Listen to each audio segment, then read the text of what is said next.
दोस्तों, यह कहानी एक गांव में रह रहे रोहित और उसकी बहन कविता की कहानी है। दोस्तों, यह कहानी रक्षाबंधन पर आधारित है। अगर आप भी अपनी बहन से प्यार करते हैं तो चैनल को सब्सक्राइब करना ना भूलें। तो चलिए शुरू करते हैं।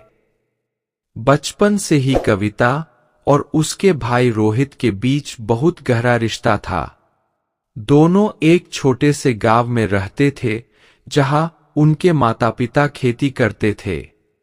वे दोनों गांव के स्कूल में साथ जाते थे, साथ खेलते थे और एक दूसरे के हर सुख दुख में साथ खड़े रहते थे। रक्षाबंधन का त्योहार उनके लिए हमेशा से खास था।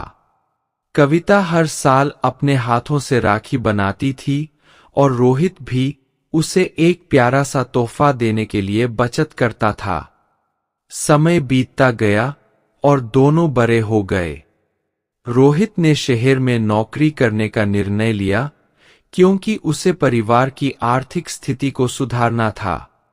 कविता ने भी अपनी पढ़ाई पूरी की और गांव में ही एक स्कूल में शिक्षिका बन गई। रोहित के शहर जाने के बाद भी दोनों का संबंध उतना ही मजबूत रहा। हर साल रक्षाबंधन के दिन कविता अपने भाई को राखी बांधने के लिए शहर जाती थी और रोहित हमेशा उस दिन का बेसब्री से इंतजार करता था। राखी बांधते समय दोनों की आंखों में भावनाओं का सैलाब उमड़ आता था, लेकिन वे हमेशा हंसते हंसते एक दूसरे को गले लगा लेते थे। एक साल अचानक कविता को एक दिन खबर मिली कि रोहित का एक्सीडेंट हो गया है और वह अस्पताल में भर्ती है। कविता के पैरों तले जमीन खिसक गई। उसने तुरंत घर की सारी जिम्मेदारियां अपनी मां को सौंपकर शहर जाने का निर्णय लिया। शहर पहुंचते ही कविता सीधे अस्पताल गई। वहां रोहित को आईसीयू में देखकर उसका दिल बैठ गया। डॉक्टर ने बताया कि रोहित की हालत गंभीर है, लेकिन वह लड़ रहा है। कविता ने रोहित का हाथ थामा और उसकी आंखों में आंसू आ गए। उसने रोहित से कहा, भाई, तुम हिम्मत मत हारना। मैं तुम्हें राखी बांधने का इंतजार कर रही हूं। तुम्हें जल्दी ठीक होना है ताकि हम फिर से मिलकर वो पुराने दिन जी सकें। रोहित कोमा में था, लेकिन कविता को विश्वास था कि उसका प्यार और उसकी राखी उसे जरूर ठीक करेगी। उसने वही अस्पताल में रहकर रोहित की देखभाल करनी शुरू कर दी। हर दिन वह भगवान से प्रार्थना करती और अपने भाई की सलामती की दुआ मांगती। रक्षाबंधन का दिन आया। इस बार कविता का मन बहुत भारी था। उसने अपने भाई के बिस्तर के पास बैठकर राखी निकालकर उसे बांधने की कोशिश की, लेकिन उसकी आंखों से आंसू बहने लगे। उसने रोहित के कानों में धीरे से कहा, भाई, उठो ना। देखो, मैं तुम्हें राखी बांधने आई हूं।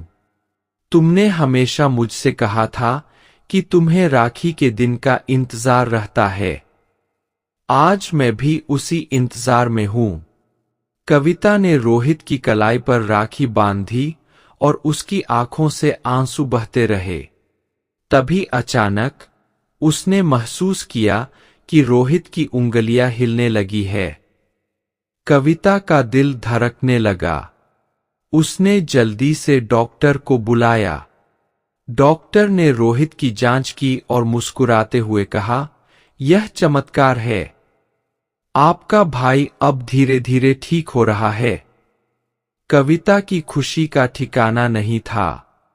उसने रोहित को गले लगाया और रोहित ने धीरे से अपनी बहन के कंधे पर हाथ रखा। यह वह पल था जब दोनों भाई बहन ने महसूस किया कि उनका बंधन कितना मजबूत है। राखी का धागा सिर्फ एक रेशम का धागा नहीं था, बल्कि यह उनके प्यार और विश्वास का प्रतीक था जिसने रोहित को जीवनदान दिया था। कुछ हफ्तों बाद रोहित पूरी तरह से ठीक हो गया और दोनों भाई बहन अपने गांव लौट आए। इस बार का रक्षाबंधन उनके जीवन का सबसे खास रक्षाबंधन था। दोनों ने महसूस किया कि जीवन में रिश्तों का महत्व सबसे अधिक है। चाहे कितनी भी कठिनाई क्यों न आए, सच्चे रिश्ते हमेशा हमें आगे बढ़ने की प्रेरणा देते हैं। कविता और रोहित ने इस अनुभव से यह सीखा कि राखी सिर्फ एक त्योहार नहीं, बल्कि भाई बहन के बीच का अनमोल रिश्ता है।